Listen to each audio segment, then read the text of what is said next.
Aqui é o Og Ibrahim e este é o MS Cast, o podcast do MS Conecta para você salvar na sua playlist. Fique antenado com tudo o que acontece por aí.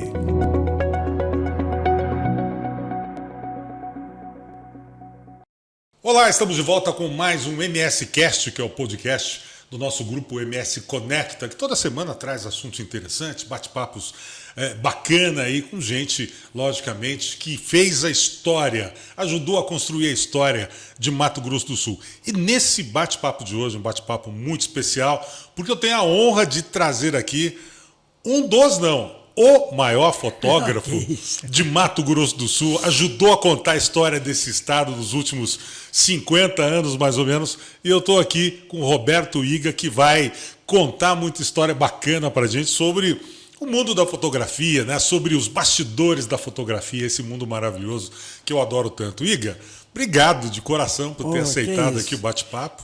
Porque... A alegria é toda minha, né? Participar dessa coisa nova, né? Que é esse programa de vocês, que eu acho assim, completamente diferente daquilo que eu fiz. Porque eu, na Aquilo realidade, que nós começamos a fazer, né, há muitos anos atrás. Exatamente, Eu um pouquinho antes, né? Acho que um pouquinho. Mas você vê, mas de qualquer forma é muito legal, né? Porque essa mudança, né, que teve o jornalismo, porque eu, na realidade, eu sou um repórter fotográfico. Eu nunca fiz outra coisa a não ser reportagem fotográfica. Eu sou um repórter fotográfico de nascença. Né? Nasceu com a câmera na mão, quase. Praticamente. Mas, de qualquer forma, assim, eu vi todo o início, né, e essa transformação que sofreu o nosso jornalismo, né, a nossa reportagem fotográfica aqui no estado.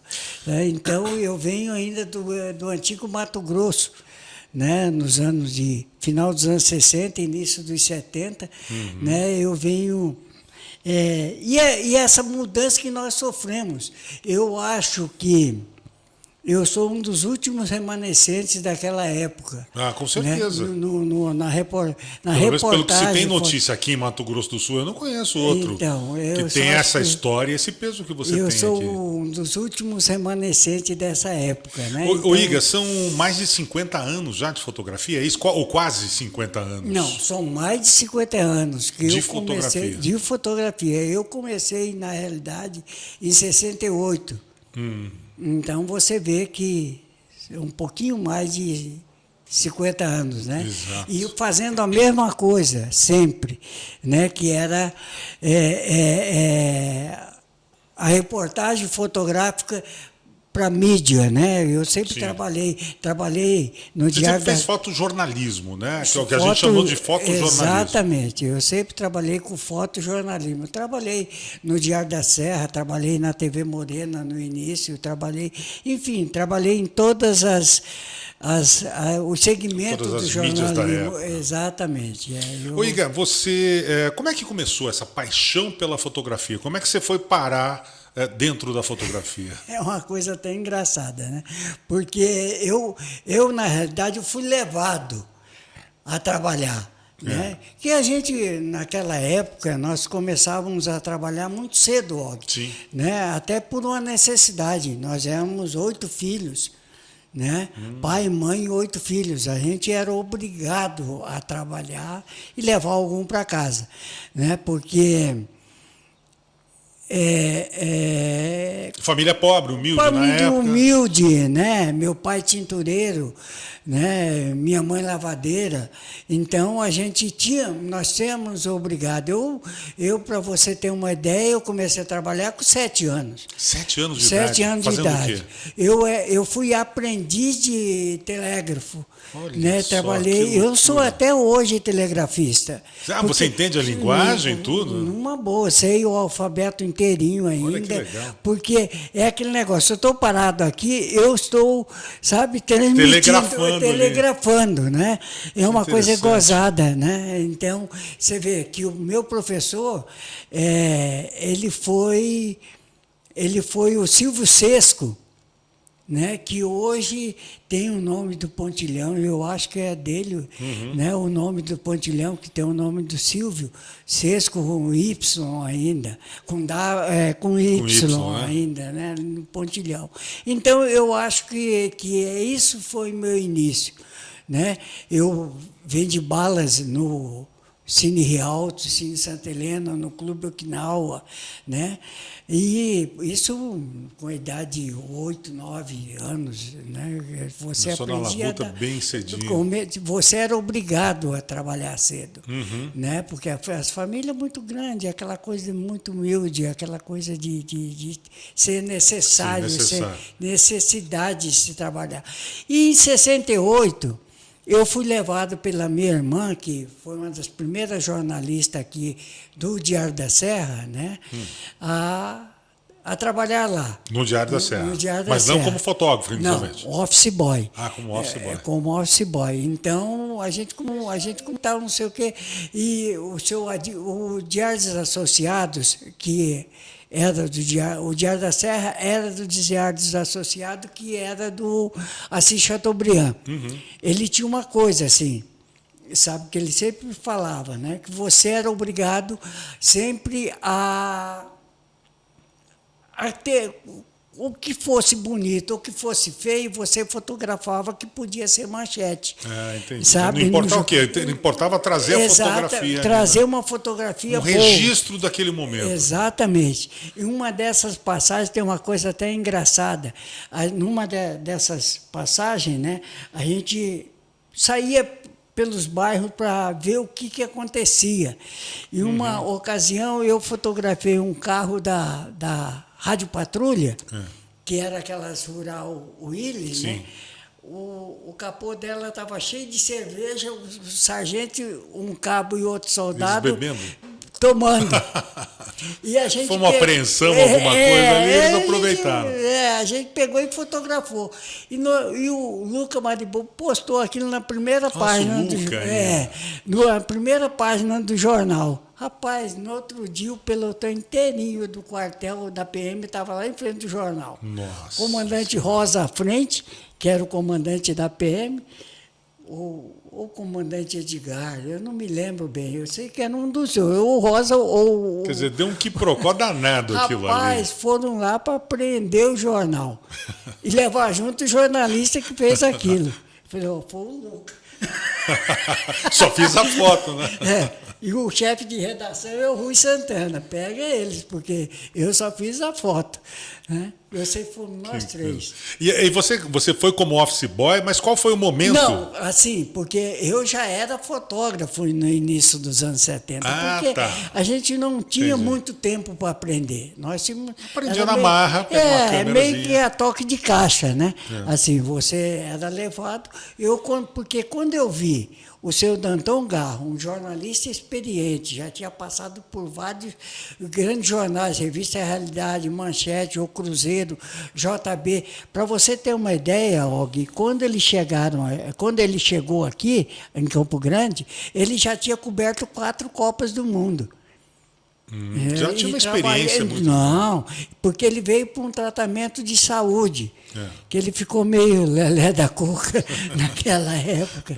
Né? Ele ficou meio... E veio para um tratamento no Sanatório Mato Grosso, que era o sanatório que tinha aqui, sabe? Então, ele falou... Uma vez, quando eu entrei no laboratório, eu vi ele fazendo aquilo lá, ele fotografava, levava para o laboratório no escuro, né, revelava o filme, né, e botava aquilo no ampliador e aquilo ele fazia a fotografia.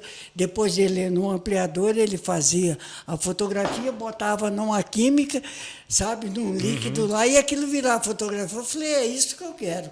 Você se encantou com o processo, né? O processo de fotografia. Né? E era fantástico isso, E era fantástico, porque você, de repente... pegava o papel, molhava no líquido lá, que era o revelador, e aquilo virava a fotografia, a imagem, né? Eu falei, é isso que eu quero, não quero mais nada. E aí você foi aprendendo ali dentro do jornal. Mas ali aí, mesmo. Para isso, tinha um processo. Ele tinha 7 filhos. né, que estudava ali no colégio Joaquim Murtinho, que era perto do jornal, ali na Afonso Pena. Eu pegava os filhos dele às 11 horas, levava ali para a praça ali com ele, ficava cuidando deles até a hora que ele saía ao meio-dia. E eu ficava aquilo. E aí, sabe, no outro dia, porque ele só trabalhava 5 horas, lei do Sindicato do Jornalista do Rio de Janeiro. Então, ele só trabalhava 5 horas. E aí ele falou, não, você cuida dos meus filhos até meio-dia, 1 hora, que no outro dia eu vou te ensinar a fotografia. E foi o que eu fiz. Que legal. E foi aprendendo com o Fui tempo. aprendendo com o tempo. Depois de um determinado tempo, ele falou, Iga, você leva jeito, cara. Sabe? Só que se ficar aqui, vai ser mais um na fila. Vai fazer 3x4, vai fazer casamento, vai fazer aniversário, esses eventos sociais. Se manda, vai embora. Entendeu? Vai aprender direito esse trem lá no Rio. E você foi? E eu fui para o Rio, fui para São Paulo, fui para Brasília, fui para tudo quanto é canto. E aí você foi se aperfeiçoar na fotografia. Exatamente, porque eu não queria ser só mais um na fila. Claro. Entendeu? Eu sempre achava que o meu caminho... Porque na época era assim, o pai batia na sua cabeça e falava, meu filho cresce para ir para São Paulo. Era o sonho de todo mundo, ir para São Paulo. E foi o caminho que eu peguei. Fui para São Paulo, lá também o pessoal falava isso para mim. Japonês você leva jeito, sabe? Agora, você tem que fazer assim, tudo que for bonito você fotografa e tudo que for muito feio também você também fotografa. Que vai virar, de repente, lá na cidade do interior, vai dar a primeira página. E nós começamos a enfiar aqui tudo na primeira página. A gente saía fotografando. No Correio do Estado, por exemplo, né, o pessoal dava 2 VTs. VTs era aquele vale transporte. Para a gente pegar e sair atrás de notícias. Nós não tínhamos essa modernidade que se tem hoje, né? Tudo quanto é canto, você dá um clique, você entra em qualquer, sabe, coisa por aí, você tem as notícias que vocês quiserem. Está muito mais fácil, você tinha que correr atrás da notícia. Você tinha que correr atrás do... Então, lá no Correio do Estado, a gente recebia 2 VTs, um para ir e outro para voltar. Então, nós íamos no bairro mais distante e víamos caminhando. A hora que a gente conseguia fazer aquilo que a gente sonhava, que a gente imaginava, a gente pegava o ônibus e via o jornal. Mas tinha uma pauta definida nessa época? Não tinha pauta nenhuma. Não, vai lá ver o que está acontecendo. Então, geralmente casos de polícia, né? Não, ou normalmente. algum BO. Ou é mais muita briga de família aí, a gente até incentivava. Não, ele falou isso mesmo. Só para ter alguma coisa. Exatamente. Teve uma época que pegamos um ônibus já às 5 horas da tarde, rapaz, aí não tínhamos nada. Eu e o Isaías Pereira, que hoje eu acho que se aposentou como jornalista por aí. Então, a gente pegou o ônibus cheio de braços assim, né? Aquele ônibus assim, lotado, o pessoal segurando ali naquele no suporte, que pariu ali. Então, aí eu não tínhamos o que fazer, fotografei aqueles braços pendurados e ele fez uma comparação com carne de açougue, sabe? Ele escreveu um texto meio lúdico ali, olha então, só. E fazendo uma alusão ao açougue, a carne ao gado, de açougue, né, pendurado ali. Tudo cheio, aquela coisa toda. Então, assim a gente fazia notícia. E briga de família, então, rapaz, cansavam de falar, não, ele falou isso mesmo, ou qualquer coisa parecida. Provocava para dar briga. Provocava para dar briga. Nós tínhamos uma fotografia, eu fiz uma fotografia uma vez, que o cara deu uma porrada na cara do outro, assim, o cara parecia aquelas lutas do Cassius Clay. Que o rosto está deformado. Exatamente, assim. sabe? Olha então, só. São coisas que acontecia, né? E isso tudo nessa mudança que nós sofremos nesses últimos 50 anos, que eu acho assim, o maior barato, até porque, sabe, eu vejo aqui num programa como o seu, assim, né? Isso aqui tudo é modernidade, cara. Muito. Isso tudo Nem se compara, muito cara. moderno, né? Sabe assim, mas de qualquer forma deve dar um trabalho desgraçado, porque contar com as pessoas, depender que as pessoas, né? Então isso tudo, e tem que ser assim. Né? Hoje a gente tem uma facilidade que o celular permite, né? Por exemplo, Exatamente. falar com você, a gente falou tudo pelo WhatsApp, Então, combinamos, está aqui exatamente. você gravando. E naquela época era complicado, né? Por exemplo, para marcar uma Rapaz, entrevista. não, Vamos você- levar isso aqui para 50 anos atrás, mais ou Tá menos, doido. né? Imagina, preciso falar com o Igor, eu ia ter que, né? Ou aí Não. até você encontrar seu endereço, ou pegar um telefone, se eu ligo, não atende e tal. E tem essa coisa, né? Você antigamente você dependia de um monte de aprovações. Uma vez eu fiz uma fotografia do seu Jorge Zaran, né, para o Diário da Serra. Eu fiz ele pegando. Ele tinha mania de atender as pessoas descalço. Ele botava o sapato dele lá na Sim. frente. O par de sapato dele ficava lá na frente. Eu lembro Aí disso. eu fiz e o pezão dele ficava assim, né? Sabe? Ficava cruzando o pé direito com o esquerdo. Então, eu peguei e fiz a fotografia dele. No outro dia, rapaz... Estampou manchete na de... primeira página, assim, mas rapaz do céu, o Zaran, ele só faltou me engolir. Não, é que ele fazia, mas achava Era natural, que não podia ser feito, fotografado, né? Porque ele, sabe, como diretor da TV Sim, Morena, um aquela executivo, coisa, exatamente, não podia, né? Mas o que eu aprendi no fotojornalismo foi isso. O diferente, Pegar um momento diferente. exatamente. Né? O diferente é que é legal, sabe? Não adianta você, porque a fotografia dele bonitinho, sabe? Todo mundo tem, qualquer um faz. faz. É para assessoria dele, para o fotógrafo dele. Mas para nós, enquanto repórter fotográfico, né, só valíamos o diferente, porque aquela coisa bonitinha a gente faz, todo mundo faz. É igual de político. Eu tenho uma fotografia, por exemplo, da posse, que antigamente a posse do governador era 1º do outro ano. Sim, 1º de janeiro, já. Então, e o André Putinelli tomou um posse, acho que ele estava vindo de uma festa onde ele tomou todas e mais algum, ele está bocejando, mas já de faixa. Já de faixa. Mas aquilo era legal para mim. Sim, sabe, não era aquela coisa... A pompa toda, que é o que todo mundo ia ter, todo né? mundo o faz, legal da né? fotografia é o momento único, né? Exatamente, principalmente para um cara, o governador do estado. E ele reclamou dessa foto na época? Mas, rapaz do céu, não, todo mundo tem essa mania, né? Acha que quem tem o poder, ele acha que a coisa tem que ser do jeito que ele gosta, ou do jeito que ele quer. E a coisa não é bem assim, né? A coisa, para nós, enquanto repórter fotográfico, para a gente não é assim.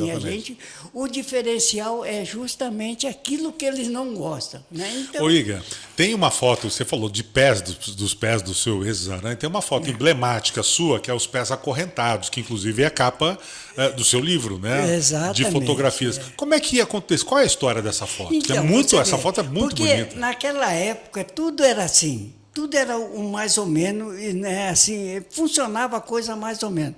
Então, aquilo assim, logo no início dos anos, acho que nos anos 70 ainda, a favela do Guanandi, o bairro Guanandi estava nascendo. Uhum. Né? Então, aquele garoto, ele não é porque ele era maltratado, nem ele era isso, nem era aquilo.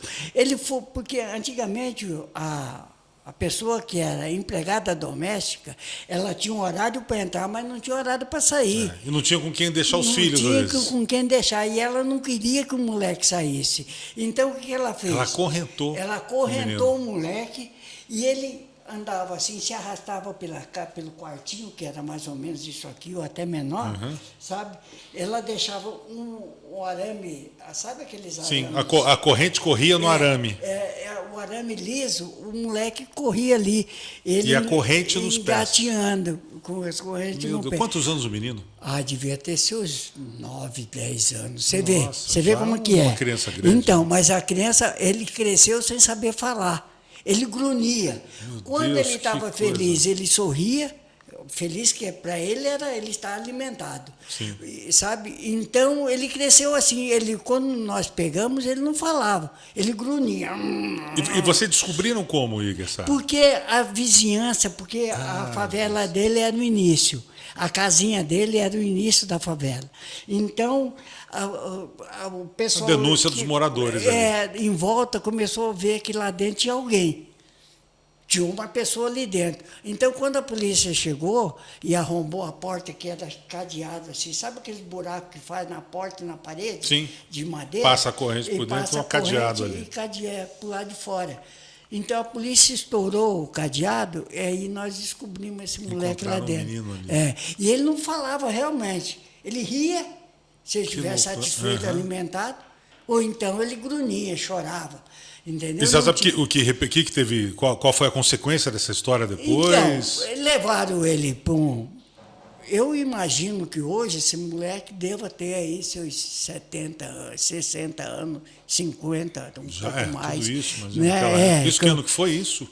Isso foi em 70 e pouco, cara. Nossa, sabe? faz muito tempo. Então você vê, no início do bairro Guanandi, sabe, hoje é um bairro lá, o bairro Guanandi é um bairro estruturado, mas naquela época era assim, no início ali era uma favela. Então você vê, e não tinha para onde mandar. Não tinha como hoje. Delegacia do menor, exato, não essa tinha casa do menor, sabe? Alguém ia ter que pegar aquele guri. Eu conheci uma moça de 15 anos, por exemplo, que ela matou o padrasto dela, né, que estuprou com ela. Sim. Ela devia ter seus 15 anos, 14 anos. Um dia ela teve na ideia de matar o velho enquanto ele dormia, que ele sempre dormia bêbado. Amarrou ele no cavalo da casa, levou ele até um poço abandonado, que jogou ele de cabeça ali. Jogou ele lá para dentro. Fechou o poço fechou não, botou as madeiras de novo ali. Ficou. O delegado Rui de Oliveira, na época, escrivão, né, que depois virou secretário de segurança, ele recebeu a denúncia e nós fomos lá. Rapaz, quando a gente que eu falo, a polícia, né? A polícia entrou no poço, o corpo de bombeiro lá com a polícia, amarrou um pé que estava para fora, quando a polícia puxou, só saiu o pé e o sapato. Nossa Senhora. E você fotografando eu tudo fotografando. isso ali. Então você vê, e depois essa menina, como não tinha, eu fui encontrá-la alguns 2, 3 anos depois, numa zona. Na zona que eu falo, no puteiro mesmo, na zona de Baixo Meretrício, né, que chamava. Bom, então, quer dizer, o teu início de carreira foi muito assim no fotojornalismo policial, basicamente, era o que tinha aquilo. Mas você, pelo que eu sei, pelo tempo que a gente se conhece, você foi se especializando muito na cobertura política hoje, né? Durante muito tempo depois, né? Quanto tempo depois que veio que você começou a focar exatamente na política? Não, aqui? porque assim, a minha proposta, sabe, enquanto fotógrafo, sempre foi assim de um diferencial. Eu sentia necessidade, porque eu tive bons professores, você entendeu? No fotojornalismo. Então, e você acaba que descobre a necessidade, sabe, de se fazer algo diferente, porque senão eu teria uma portinha na Rua 14, ou sei lá, no centro da cidade, fazendo foto exatamente. Social, né? Não, trabalhar com documento, trabalhar com 5x7, 3x4, 2x2, essas coisas todas. Né? Então eu falei, não, eu não posso, eu quero algo diferente, sabe? E eu comecei a fotografar, mas eu fiz isso. Você sabe que eu fiz 17 mil títulos de eleitor, tem muito Paraguai. 17 mil, fazendo foto dos títulos. Exato, de título eleitoral, aquela coisa. Tem muito Paraguai e boliviano até hoje votando aí com os títulos. Com as fotos que você fez. Entendeu? Que depois virou outras coisas, né? Então, mas outros títulos. Mas eu cheguei a fazer assim, rapaz, chegava na cidade, vamos supor, como Paranhos, fazia aquela fila. E fotografando. Darcy. Agora sem muita estrutura, né? Isso quase que no meio da rua ali, na verdade. No meio da rua mesmo. Darcy, essas pessoas que tinham nome. Dúbio, né? Darcy, esses outros nomes. Os nomes escritos. Qual o seu? Ah, eu sou fulano, eu sou fulano. Aí tacava o dedão dele ali, leva a primeira fotografia, que parecesse assim um pouco, ele reconhecia, né? Então, o título é seu. E foi muito assim, né? nesse estilo, porque a necessidade e a falta de estrutura da época era uma máquina 3x4. Era só uma câmera que você tinha ali com o rolo de filme e o peão ali, entendeu? Isso na época já tinha Polaroid, então? Já tinha Polaroid, mas custava muito caro e a gente tinha que buscar em São Paulo. Eu trouxe a primeira Polaroid para cá, foi minha, de documento 3x4. Era uma inovação na época, era uma foto que saía na hora. Exatamente, na hora você dá uma chacoalhada assim.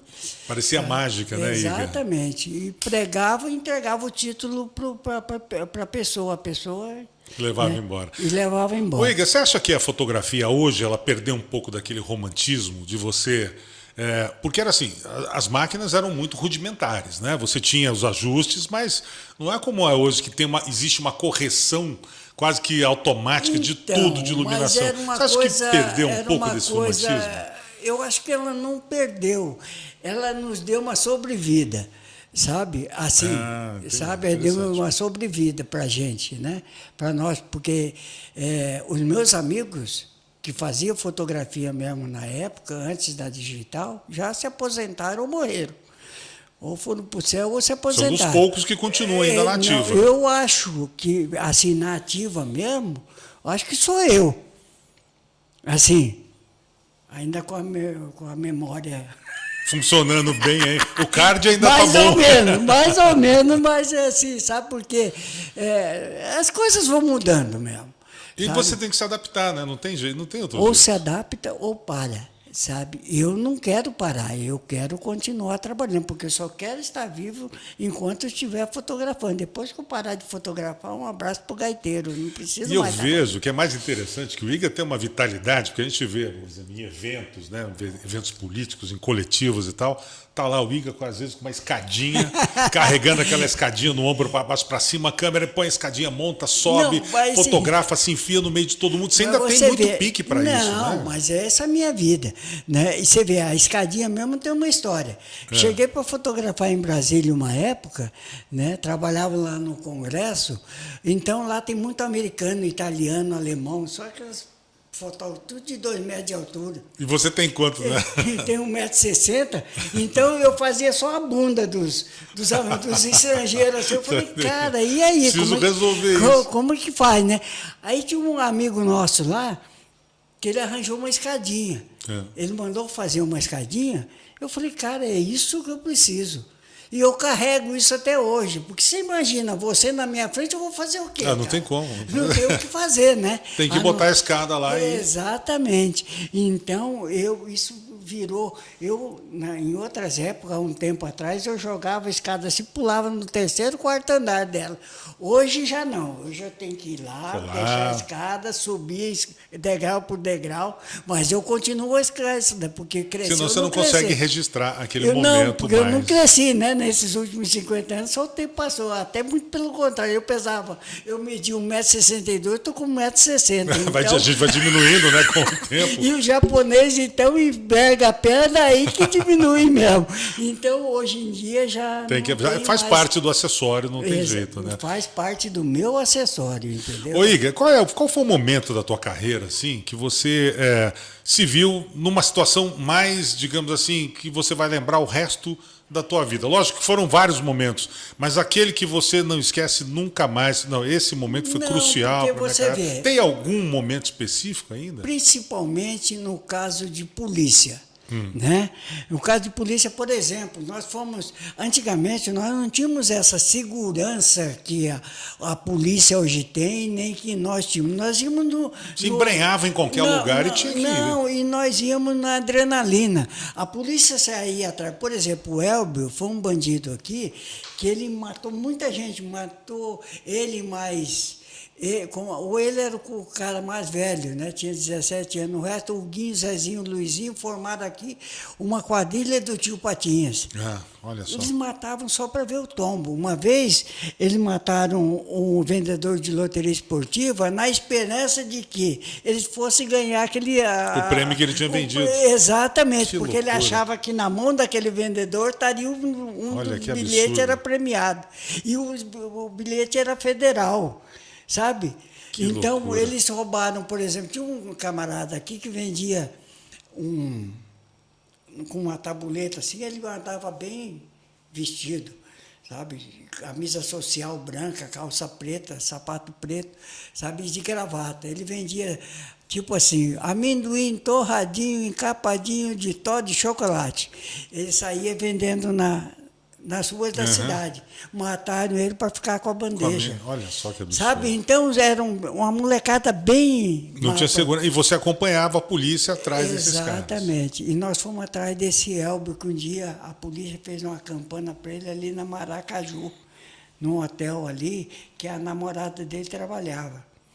Quando ele entrou ali, subiu o trilho, porque ali tinha um pontilhão. Tem até hoje, né?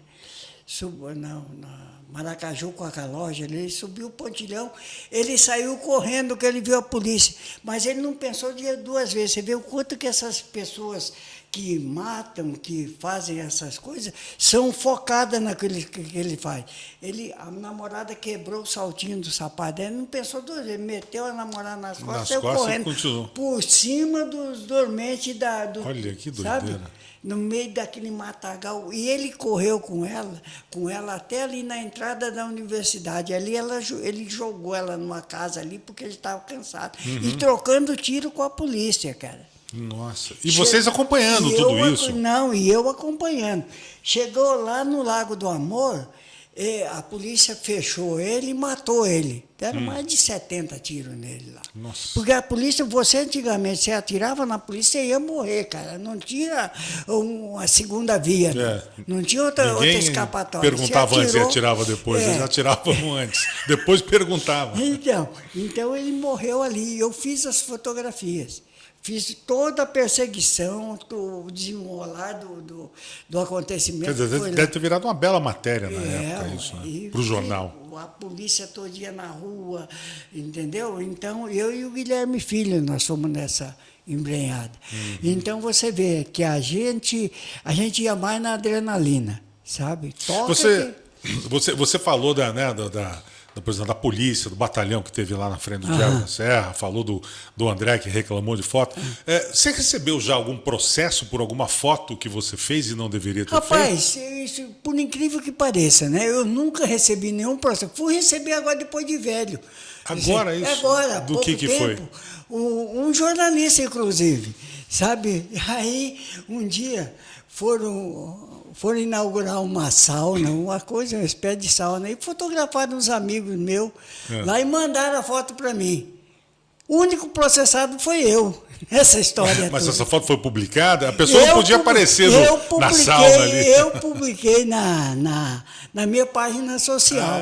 E aí te processaram. Aí me processaram. Você vê, nunca fui processado por coisa nenhuma. Nenhuma foto, nem porque nada. Na minha época, então, como eu disse, você atirava na polícia e morria, não tinha. Sim. Sabe? E naquela época também, por exemplo, o Instituto Médico Legal, que a gente chamava lá, a geladeira lá, vivia estragada. Então, você matava o cara, atirava no cara, ficava sangrando ali. Lá. E você sabe que o ser humano, ele fede muito. O sangue do ser humano é de um cheiro assim... É horrível. É horrível. O cheiro da morte é muito ruim. Ela é ruim. E impregna, né? É uma coisa assim, que ela fica no seu nariz, aquilo. Eu sei que a gente ia entregar com a polícia aquilo que a polícia tinha feito. Atirou na polícia. E chegava assim com a caminhonete, com o rabecão ali, não, camburão. Essa caminhonete, né, da polícia, chegava com o corpo lá atrás. Chegava lá e falava, e aí, onde que morava aqui o fulano? Naquela casa ali. Eu tenho foto disso, né? Aí saía a mãe chorando, aquela coisa. E aí Falava, viu o corpo, aquele drama. pega lá. E esse era o momento da fotografia. Exatamente. Pega lá que ele atirou na gente, a gente teve que matar. E falava assim mesmo, cara. Pega lá que tá ali, ó. O policial falava para a mãe. Falava para a mãe isso. Nossa, E eu que tenho loucura, fotografia, a mãe chorando, aquela coisa toda, né? Normalmente as mães muito humildes, sabe? Morar naquelas barraquinhas assim, de pau a pique, né? Que é aquela, sabe como é que é? Então, sabe, morava naquela casinha assim, então... Eu acho que esse tipo de situação chega um momento que te blinda, né? Você não... Acaba não se envolvendo mais emocionalmente. Não, emocionalmente não. Você Quer acaba. dizer, você faz o teu trabalho exatamente. E não deixa aquilo te contaminar. Mas por outro lado, sabe, você sabe que aquilo é o natural. Aquilo é a realidade. Você entendeu? Uma vez eu pisei dentro do necrotério nosso, como eu disse para você, a geladeira vivia estragada. Então aquele sangue escorria. Eu pisei naquilo, não tinha luz, eu pisei naquela. Rapaz, eu tive que lavar o carro do jornal inteirinho, durante 2, 3 dias, porque o motorista falou. Porque o cheiro do sangue humano, ele é muito forte. E fica mesmo, sabe? Então, mas aquilo para você passa a ser natural. Eu acho que é a mesma coisa do cara que trabalha ali dentro. Ele, de uma forma ou de outra, ele perde o sentido assim, do certo, errado, bonito ou feio. Você entendeu? A gente perde, sabe? Isso, né? Aquilo é normal, é natural e a gente acha que... Eu queria falar a respeito do Povo do Sorriso, que foi um projeto que eu desenvolvi aqui. Povo do Sorriso. Que eu desenvolvi aqui nos anos 80, né, eu visitei todas as aldeias do Mato Grosso do Sul, né, assim, uma por uma. Foi quando a gente descobriu o Marçal de Souza, né, que a gente descobriu o Marçal de Souza, o Banguela dos Lábios de Mel, né? Segundo alguns poetas da época. Eu achei aquilo assim, eu acho um dos maiores projetos que eu já desenvolvi aqui, que eu acho que eu consegui mostrar como era a realidade indígena aqui. Que se falava que, além das fronteiras coloridas dos postais, existe um povo oprimido, existe um povo... Né, Esse projeto foi quando isso? Final dos anos 70 e início dos 80, né, onde a gente conseguiu mostrar a realidade do indígena nosso. Sabe, que não é só aquela coisa bonita que vendiam. Sim, sabe, aquela coisa tipo Raoni. Aquele povo feliz, lá colorido, exatamente, sabe? Você vê, foram as coisas ruins. Você vê, o Paulinho Paiacã, também nessa época, ele descobriu que aquelas pedras verdes que dava lá, os borbotões lá na terra dele, aquilo, ele negociando nos Estados Unidos, né, lá para fora, ele conseguia muito dinheiro para ele e para a própria tribo. O que fizeram com ele? Arranjaram um estupro que até hoje ninguém se explicou. Tiraram ele de cena. Tiraram ele de cena. Assim aconteceu com o Juruna, aquele cara que andava com um gravador, sabe, debaixo do braço, cobrando todo mundo, principalmente os políticos. Ia lá, prometia para ele e cobrava. E virou deputado depois do Juruna? Então, levado por quê? Por milhões de alguns votos, no Rio de Janeiro, onde essa coisa do inusitado, sabe, é legal, sabe? Ele acabou, a política levou ele a depois jogar ele para as piranhas, que ele achava no direito de passar a mão na bunda de tudo quanto era mulher loira que tinha dentro do Congresso. Ele achava que era direito dele, entendeu? É mulher loira, bonita, gostosa, tinha que passar a mão na bunda. Então, como que ele terminou? Você vê a situação que ele terminou. E assim, Og, sabe, foram muitos. além do Paulinho Paiaquém. Então você acompanhou todo esse mundo dos Exatamente. indígenas. Você vê, o Ramon. Isso está registrado o quê? Em livro? Não, isso está registrado naquilo que eu te trouxe ali. Em fotos aleatórias. Exatamente. Você nunca juntou isso numa publicação? Não, ainda não, mas eu juntei num cartão postal. Sabe que a gente fala que além das fronteiras coloridas dos postais, existe um povo oprimido e esquecido, sabe? Está aí, né? De uma forma ou de outra está registrado.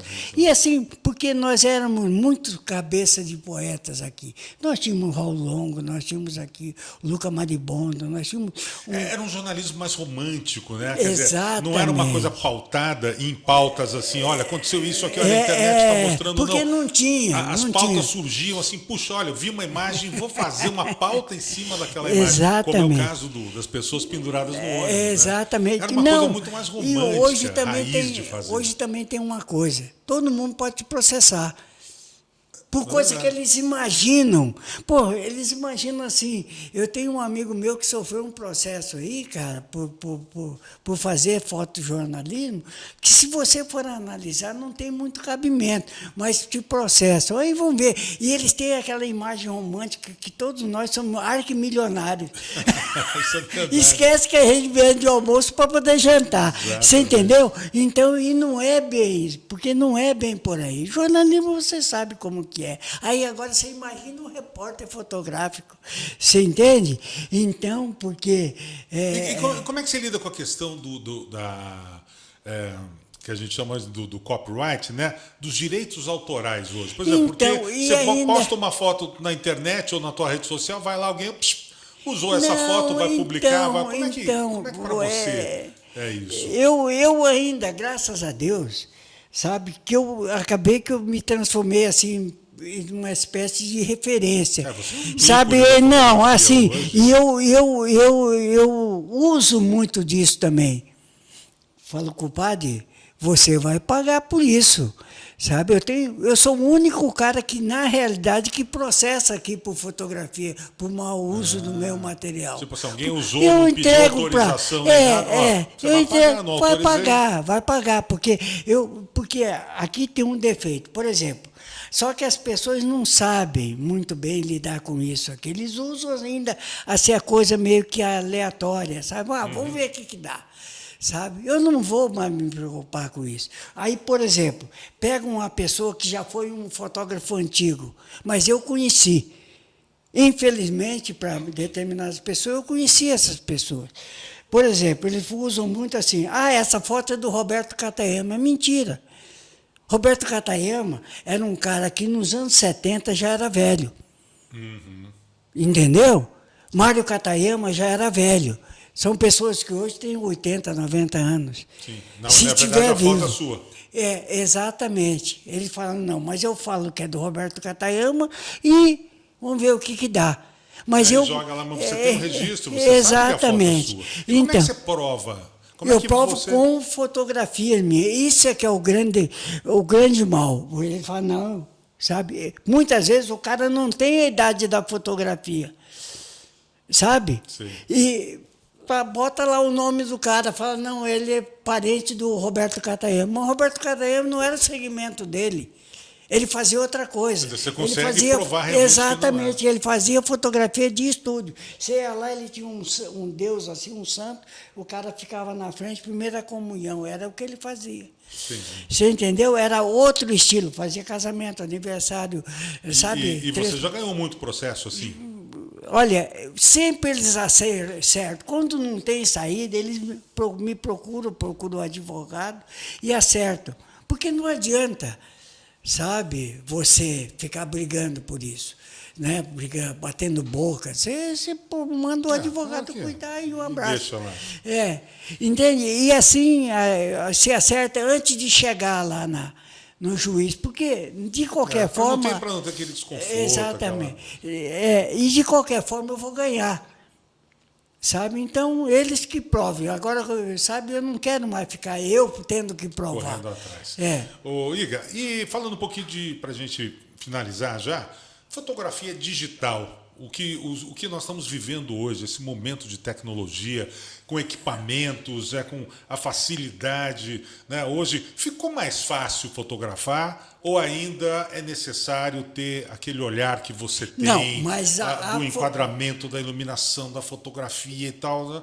O quanto hoje a tecnologia realmente está ajudando, não, né, a fotografia ela veio para mudar. Eu sempre falo isso. Por exemplo, quando a gente começou com essas máquinas 35, modelo 35 milímetros, que tinha 36 poses, rapaz, foi uma revolução aqui, porque o pessoal estava acostumado com aqueles caixotes, né? Sim. Máquina 120, Rollei, sabe? Tudo com óticas alemã. Né? Era um fenômeno. Um trambolho e funcionava bem, mas era um trambolho mexer com aquilo. Não adianta também você ter só a máquina, o equipamento sozinha, digital. Ela não faz nada. Então, não, mas o que move, por isso que eu falo para você que ela veio para me ajudar muito. Eu tenho 70 anos. E você se adaptou bem? Você pegou rápido? Não peguei até hoje. Não. Você ainda se atrapalha com os equipamentos digitais? Mas eu tenho uma coisa que eu acho que é uma grande vantagem. Eu tenho um olhar dos anos 60, 70. A grande não é a vantagem. Exatamente, sabe? Então, o que acontece? Porque a primeira coisa que o profissional de imagem perde, cara, é o olho, né, e o reflexo. Exato. É a visão e o reflexo. Né? O olho vai ficando embaçado. Então, exatamente. Sabe? Então, o que eu tenho é justamente isso. Eu tenho o olhar, sabe? Eu tenho isso aí, ninguém me toma mais, sabe? Eu já tenho isso de nascença. Eu acho que eu tenho essa coisa do olhar que é uma coisa intransferível. Você não transforma, não, faz assim que vai dar certo. Não é assim. Né? Isso você não ensina, isso a pessoa tem que adquirir com o tempo. Lógico, e com a necessidade. O feeling que a gente tem. Exatamente. Né? Isso aí funciona para o jornalismo, isso funciona para fotografia, para filmagem, funciona para... É como o policial tem o tirocínio, você saca o momento, fala, puxa, o momento é esse, é agora. Agora, o que eu acho que ajudou, né, é o disparo automático muito rápido, né? Que você não perde mais aquele momento. Você meteu o dedo, dispara, você vai conseguir escolher depois a foto perfeita. O profissional, porque o profissional, a diferença dele é essa. Ele não pode fazer uma fotografia no meio de 5 minutos. Não, de jeito nenhum. Ele tem que fazer a fotografia no momento exato, principalmente se tratando do repórter fotográfico. Ele não pode ficar tentando acertar, ele tem que acertar. O que eu falo muitas vezes, e eu quero até deixar um recado aqui para os assessores de plantão, que, sabe, em vez de ficar com o celular, pede para o assessorado te comprar uma máquina que vai ficar na mesma distância que a gente fica. Exato. Porque com o celular ele fica na frente de todo mundo. Fica na frente de todo mundo e achando que é boa ideia. Não, mas isso aí é uma necessidade.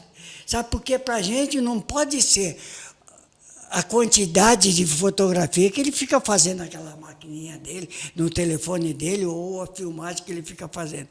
Para a gente, tem que ser a fotografia, ou a filmagem, sabe? Ele não pode pegar o celular e ficar em cima.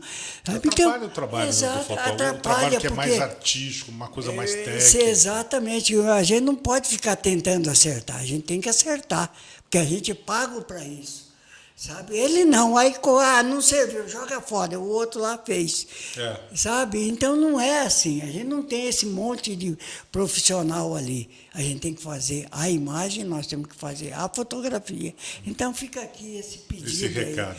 Outra coisa, você fotografou muitos governadores aqui, imagina, 50 anos fotografando. Todos eles. Todos eles, os governadores. Qual foi o governador aqui do estado, digamos assim, mais emblemático para você fotografar? Aquele onde você conseguiu os melhores cliques. Eu acho que os dois políticos que eu conseguia ser, até porque eu trabalhava na assessoria deles, foi o doutor Pedro e o doutor Lúdio, o seu Lúdio Coelho. Sabe, o seu Lúdio Coelho e o doutor Pedro foram as pessoas assim, que eu mais fotografei. Fotografei o Pedro de cabeça para baixo, cabeça para cima, sabe? De todas as formas, e o que ele permitiu, o Carlos também deixava, né? Mas eu fiz todas as fotografias doutor Pedro. E eram né? poses interessantes, curiosas. Muito assim. curiosa. Uma coisa assim que tem até por respeito, sabe? Que eu também me proíbo. Eu me proíbo de muita coisa, né? Assim, sabe?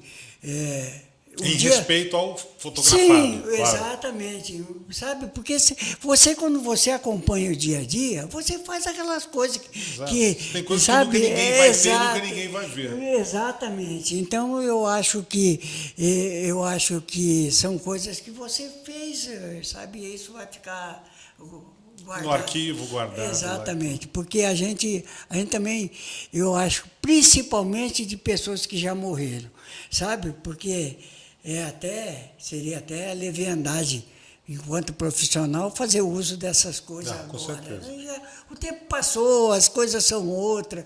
É tanta coisa proibida hoje em dia, por causa dessa. Corretamente, como que é politicamente correto. Que é uma besteira tão grande. Eu acho uma babaquice do cacete. Agora, qual é a foto que você tem, assim, falou, essa é a minha melhor foto, essa é a foto que eu coloco num pedestal, Então, esse é o meu maior troféu. Você tem alguma?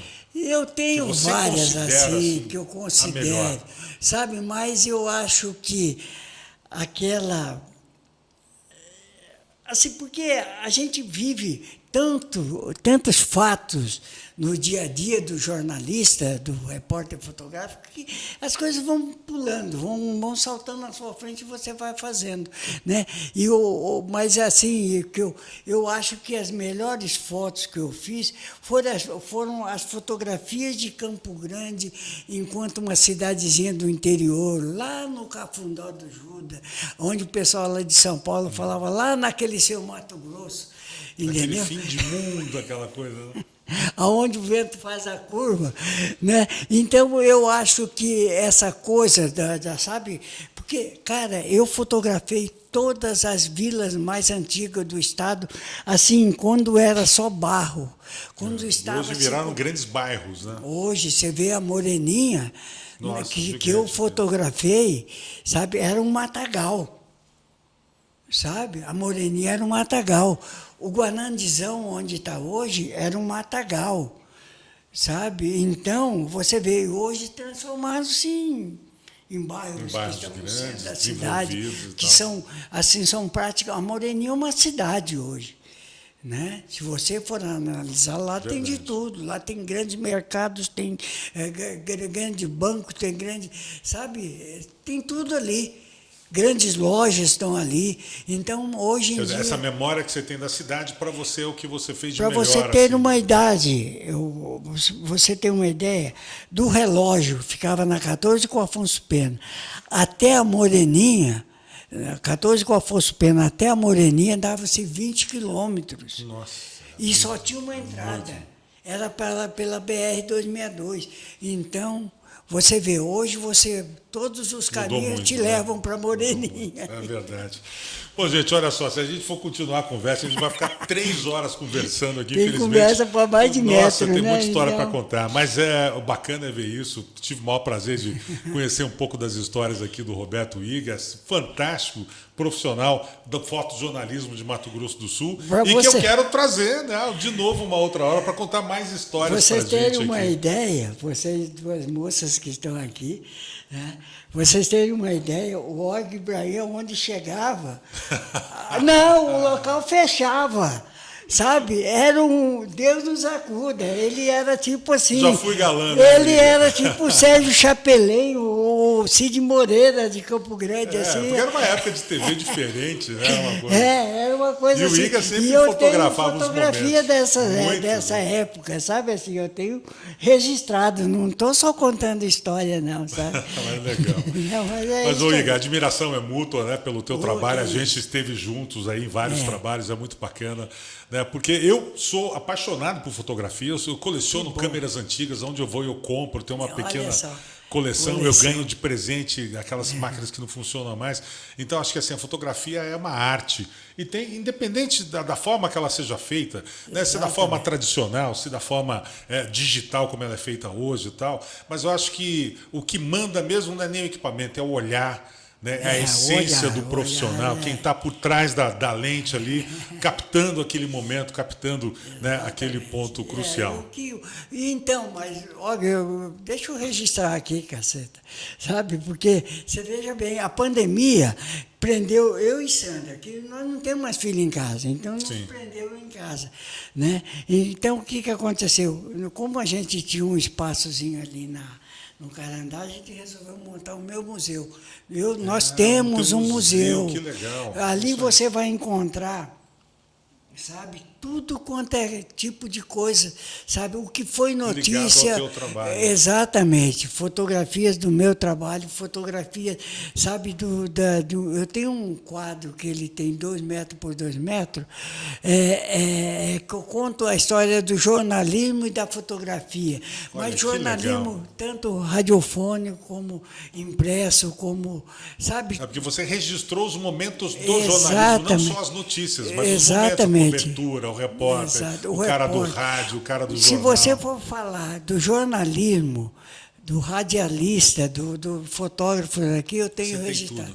Quantas fotos até hoje? Você calcula? Quantas fotos já tirou? Olha, uma vez fizeram cálculos, né, de negativo, fotogramas. Tá. O cara fez assim, um matemático aí, fez um estudo lá, olhou os envelopes e tal. Ele fez um cálculo de mais ou menos 400 mil fotogramas. 400 eu tenho, mil exatamente, dos anos, final dos anos 60 até aquela época, que era 2000 e pouco. Quando começou a vir o digital. E eu tenho tudo isso. Está tudo guardado. Está tudo guardado. Estragou muita coisa, né? Sim, lógico. Porque se perde, então.